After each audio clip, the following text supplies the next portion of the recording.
नमस्ते बच्चों, आपका स्वागत है। आज हम सूर्यकांत त्रिपाठी निराला द्वारा रचित कविता उत्साह पढ़ेंगे। कविता को शुरू करने से पहले मैं कविता का सारांश आपको बताऊंगी। उत्साह कविता निराला जी की सबसे पसंदीदा विषय बादल पर रचित है। इस कविता में कवि ने बादल के माध्यम से जीवन को एक अलग दिशा देने का प्रयास किया है। कवि ने बादलों के माध्यम से जीवन से निराश यानी जो लोग जीवन में निराश और हताश हो चुके हैं उन्हें एक उम्मीद देने का प्रयास किया है और उनको विश्वास दिलाना चाहते हैं कि आपके जीवन में खुशहाली जरूर लौटेगी। आप निराश न हो, आपके अच्छे दिन जरूर आएंगे। कविता में दूसरा संदेश कवि ने दिया है कि जिस तरह बादल पौधों में एक नई जान डाल देते हैं, वैसे ही मनुष्य को भी अपने सभी दुखों को भूलकर अपने नए जीवन की शुरुआत करनी चाहिए और जिंदगी में हमेशा आगे बढ़ना चाहिए। निराला जी ने यह कविता मनुष्य के भीतर सोई हुई क्रांति को फिर से जगाने के लिए लिखी है। तो आओ बच्चों, अब हम कविता पढ़ना शुरू करते हैं। बादल गरजो घेर घेर घोर गगन धाराधर ओ, घेर घेर घेर कर घोर गगन पूरे आकाश को, और धाराधर यहाँ कवि ने धाराधर बादल को बोला है। यहाँ कवि बादलों से कह रहे हैं कि बादल गरजो। वह कहते हैं कि तुम घेर कर पूरे आकाश को, घेर घेर यानी तुम सघन होकर पूरे आकाश को घेर लो।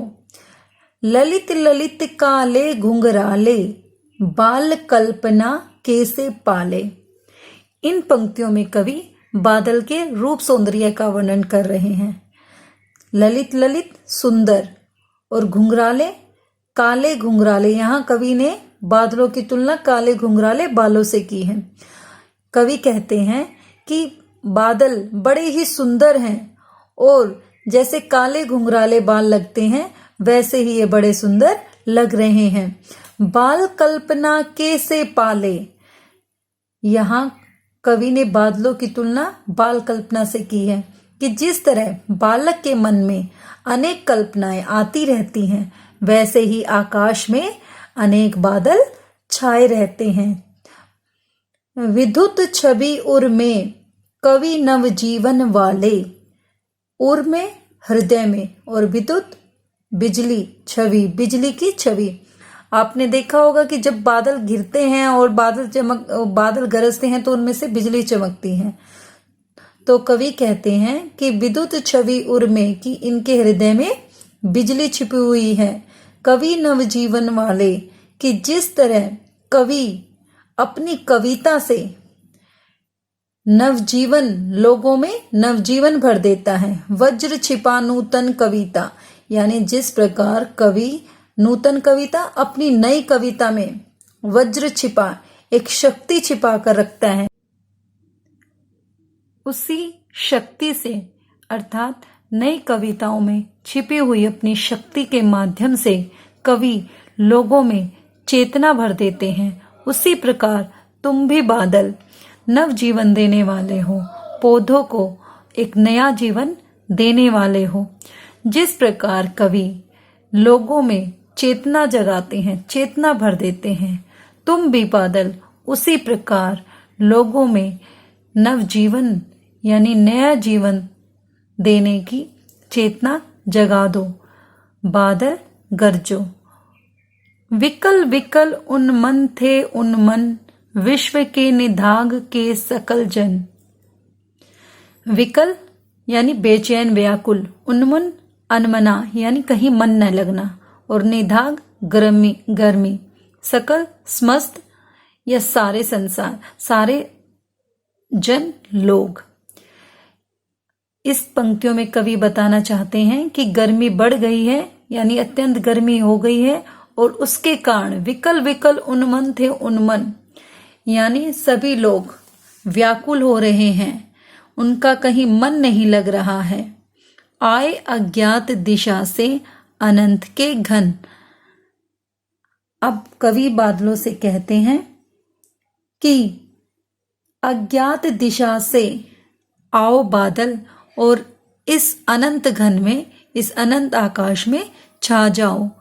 तपत धरा यानी तपती हुई धरती को जल से फिर शीतल कर दो, अपने जल से शीतल कर दो यानी ठंडा कर दो, लोगों को राहत दे दो।